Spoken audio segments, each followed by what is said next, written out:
All right, let's get right into it. We're heading back in time all the way to 1911 to witness one of the most incredible displays of imperial power India had ever seen, the Delhi Durbar.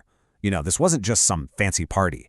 It was pure political theater, a huge, carefully planned event that would literally change the map and the future of British India. So, here's how we're going to break it all down. First, we'll set the scene. A new king needs new coronation, right? Then, and this is huge, we'll get into the two massive historical announcements made there. After that, we'll look at how different the reactions were between the general public and the Indian National Congress. And finally, we'll wrap up by looking at the legacy of the Durbar that, believe it or not, we can still see today. Okay, so first things first. Why on earth did they put on such a massive, extravagant show? Well, it all kicked off because of a major change at the very top of the British Empire. Let's just quickly walk through the timeline. In 1910, King Edward VII passes away. His son, George V, takes the throne. Now here's the thing. The British monarch wasn't just the King of England. He was also the Emperor of India. And to really make that title stick, to make it feel real for millions of his subjects, a simple announcement wasn't going to cut it. They needed a grand gesture, right there on Indian soil. And that's exactly why King George and Queen Mary made the long journey to India in 1911. And what a gesture it was. The main point of the whole thing was simple: to officially, and very publicly, crown George V and Queen Mary as the Emperor and Empress of India. But you have to understand, this was way more than just a ceremony. It was a powerful symbolic message. It was the empire flexing its muscles, showing off its permanence and authority right in the heart of its most valuable territory. The level of opulence? It's kind of hard to even imagine. Get this, a brand new crown was made just for this event, the Imperial Crown of India, and it was covered, absolutely studded with over 6,000 precious gems. We're talking diamonds, emeralds, rubies, the works. This wasn't just a piece of jewelry. It was a blinding statement of wealth and power, designed to leave absolutely no one in any doubt about who was in charge. And you have to ask, who was in the audience for this incredible show? Well, pretty much everyone who was anyone in India. Think of it as a who's who of the entire power structure. You had the rulers of all the princely states, Indian nobles, top British officials, all gathered in one place to pay homage. This image here of the Nizam of Hyderabad paying his respects, it just perfectly captures how the Durbar was used to lock in that imperial hierarchy. But look, all the pomp and ceremony is one thing.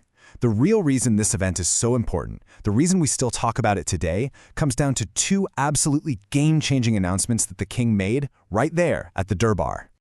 And here they are, the two bombshells. First, the annulments of the partition of Bengal. This had been a hugely controversial move back in 1905, seen by many as a classic divide-and-rule tactic to split Hindus and Muslims. It had led to massive protests, so reversing it was a really big deal. And then, the second proclamation. The capital of British India was moving. It was being shifted from Calcutta, the hub of commerce, and more importantly, a rising hotbed of nationalism, to Delhi, the ancient seat of Mughal emperors. These were not small changes. This was the entire political map of India being redrawn overnight. So a spectacle like this, with announcements that big, how did people in India actually react?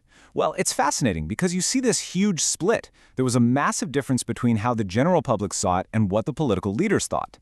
The day after the main event, the king and queen did something very, very clever.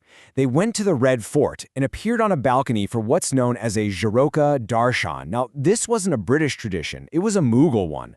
It was what Mughal emperors did to be seen by their subjects. By doing this, the British were trying to wrap themselves in a familiar, respected Indian tradition to seem more legitimate. Pretty savvy PR move, right? And you know what? At least with the public, it seems to have worked.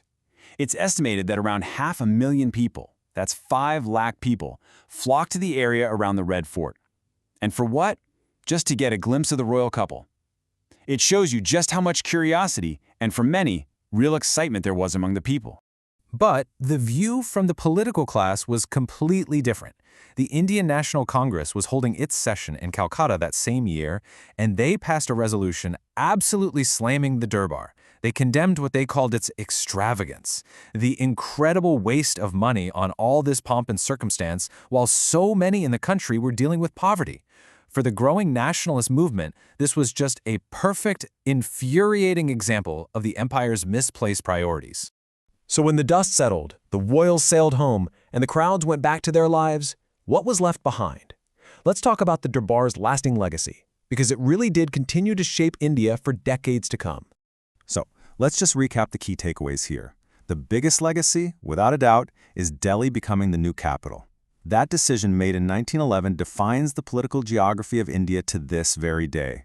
Reversing the Bengal partition was also a huge moment that really boosted the nationalist cause. And of course, we have the tangible reminders, artifacts like that one-of-a-kind imperial crown and the royal robes they wore, which you can actually still see in the museum at Rashtrapati Bhavan.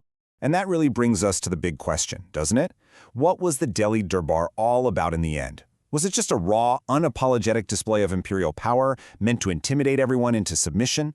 Or was it something more clever, a political strategy to soothe angry feelings about the Bengal partition and buy a little more loyalty? The truth, as it so often does with history, is probably a complicated mix of both.